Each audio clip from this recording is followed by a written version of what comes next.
Back with you here. It's Pro Football Today. From the AFC East to the AFC North, where the East, it feels like we're trying to sell you on someone stepping up. When it comes to the North, it's trying to separate what is always a tough division. Every single team last year above 500, which, of course, includes the Pittsburgh Steelers. I refuse, though, to start with that team, and I do believe we have to start with the Baltimore Ravens individually.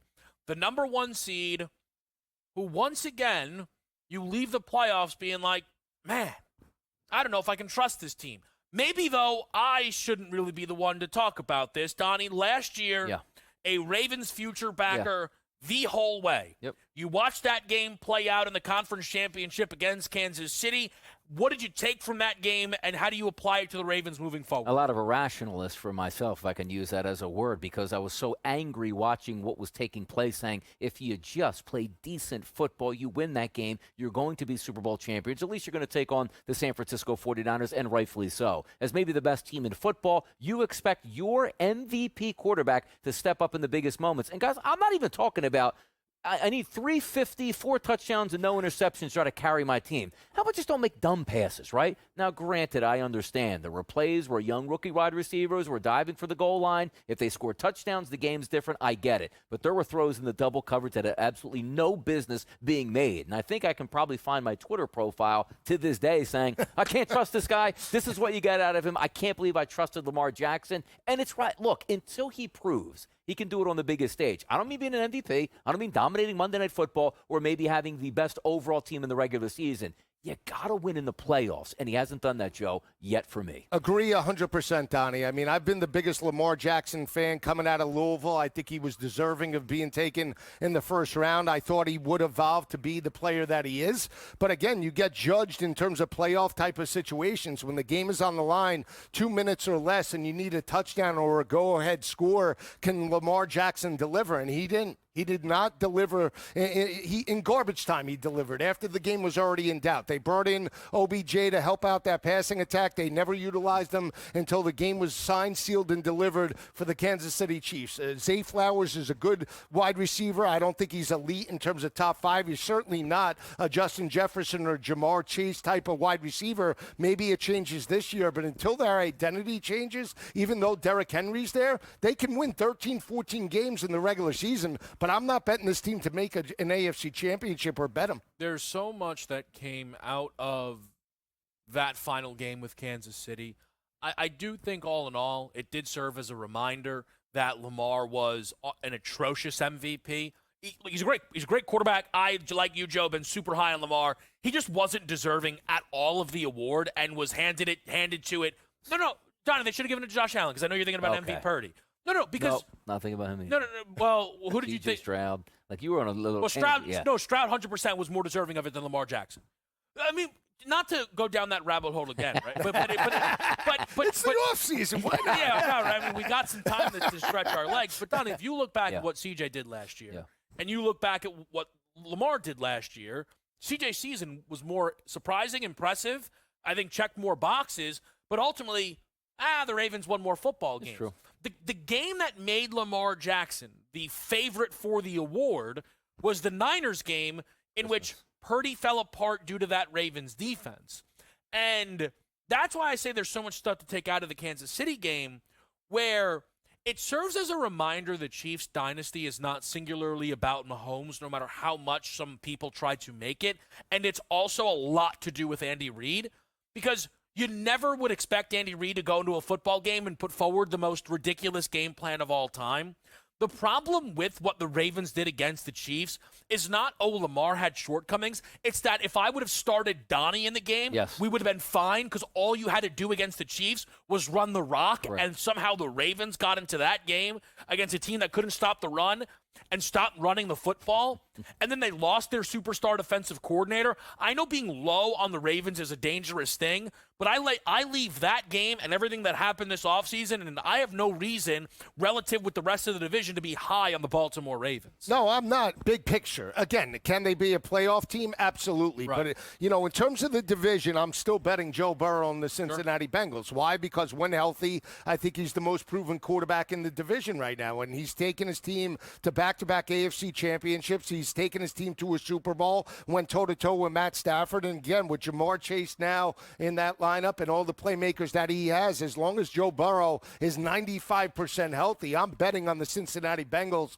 to be not just division champions, but potentially at 7-1 to win the AFC. So that's where I'm looking. Again, it's a crowded division. I can't believe the lack of respect, though, Donnie, Cleveland's getting. I know it hinges on the success of Deshaun Watson, but 20-1 to win the AFC is absolutely ridiculous. Yeah, no, you're right about that. And this, for me, is probably the best overall division in football with a lot of ebbs and flows where you can make cases for each one of these teams possibly to win the division. Maybe you question the Steelers a little bit, but they're still a formidable opponent now that they have a veteran quarterback. We'll see what they do. But let's get back to here where we're starting to talk about the Cincinnati Bengals.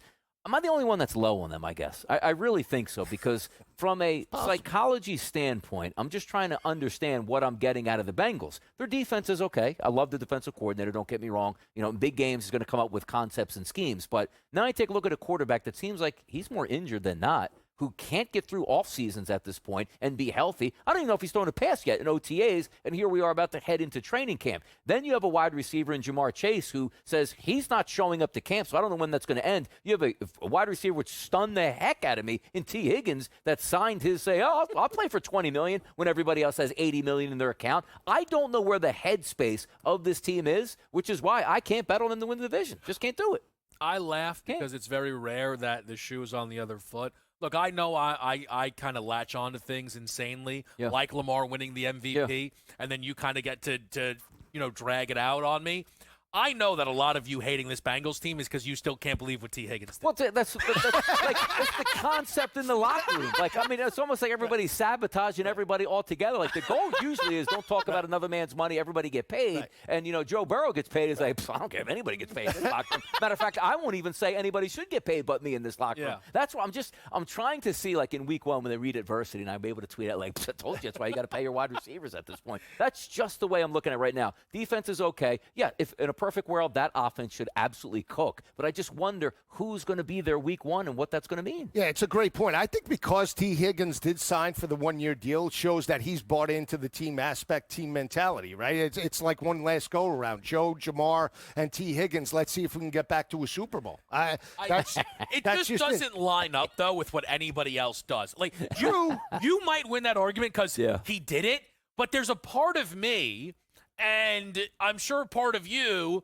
I still don't know if I fully trust him being out there week one. Like, if all of a sudden... showing up late to meetings. Like, I'm not here next year anyway. I got my guaranteed check, and you didn't want to pay me, so I'll do the minimum.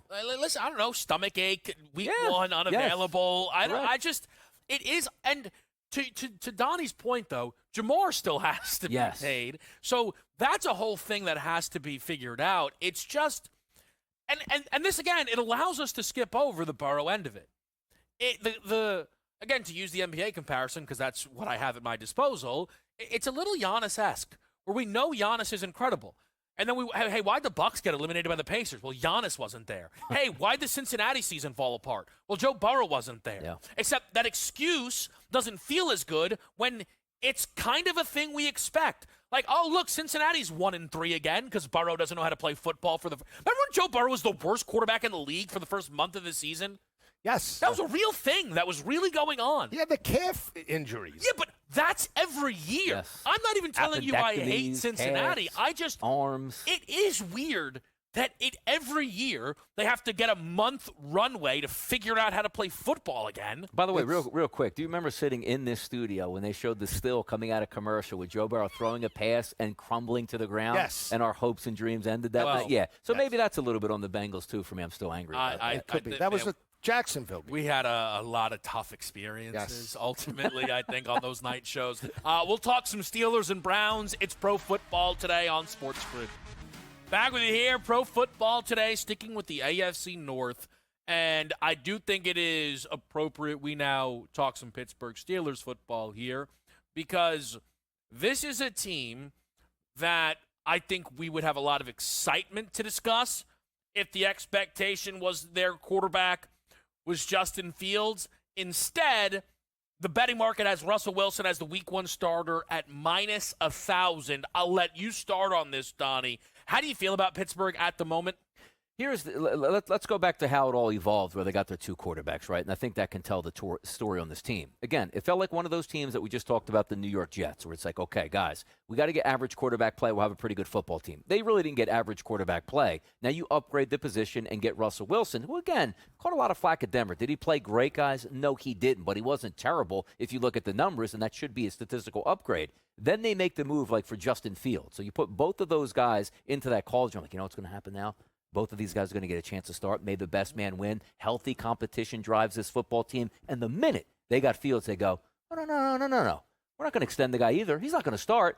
You know what? We might even put him on kick returns at this point. So I have no idea what the Pittsburgh Steelers are looking at. The one thing I do know, the defense is going to be great. But again, we're sitting back here going, what am I getting out of the quarterback and the leadership of that room? And you know what else doesn't hurt? If you put the Steelers in a lot of other divisions, I would put them and say, you know what? That's a playoff team right here. Day number 1. I don't know if they are because how tough, Joe, that division is. Yeah, top to bottom, black and blue type of division. But what they have is a great head coach in Mike Tomlin. Wish he was the head coach of the Miami Dolphins. Did a fantastic job last year in terms of leading that team to a playoff appearance with Mason Rudolph in the revolving door in terms of the quarterback position. The way I see this playing out, Kev, is, obviously Russell Wilson will be the week 1 starter potentially, but I don't think he makes it out of the month of September. I think Justin Fields will be the quarterback for much of the regular season.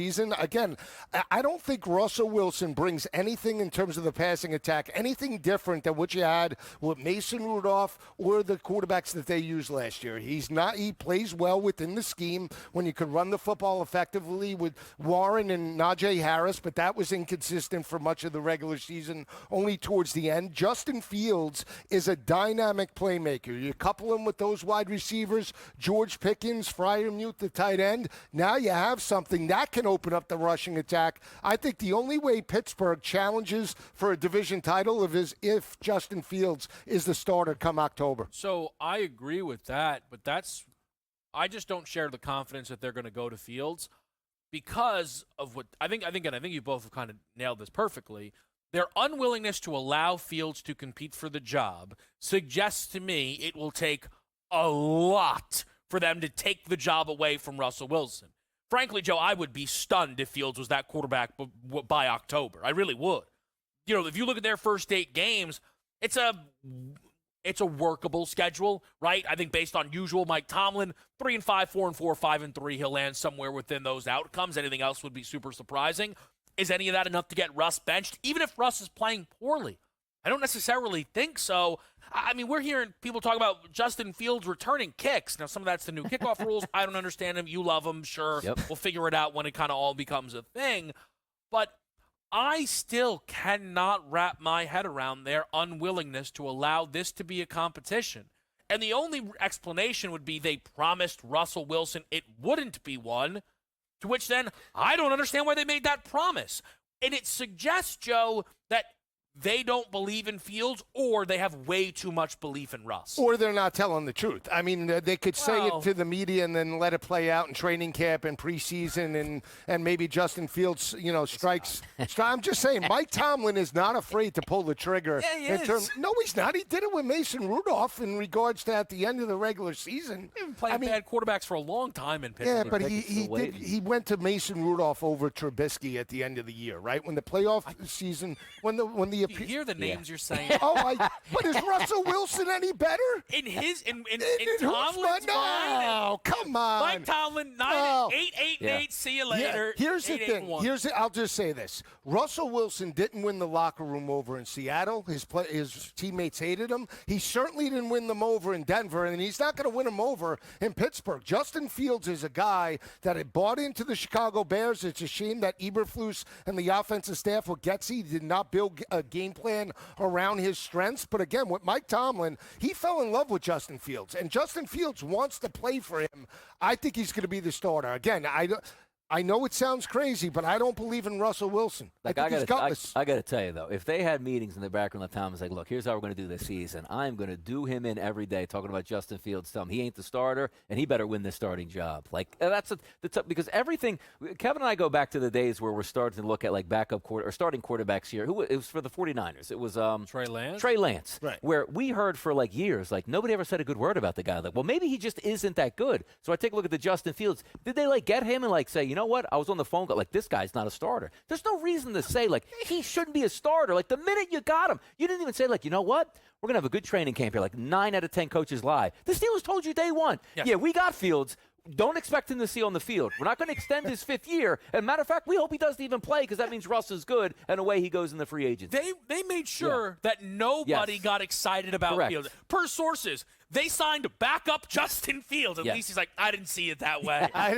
Which again, I respected. Let me just make sure we get the Browns in here a little bit. Watson, Flacco, the whole thing was bizarre. Watson's best game was basically his last game before the injury. I think the big question is, what defense shows up?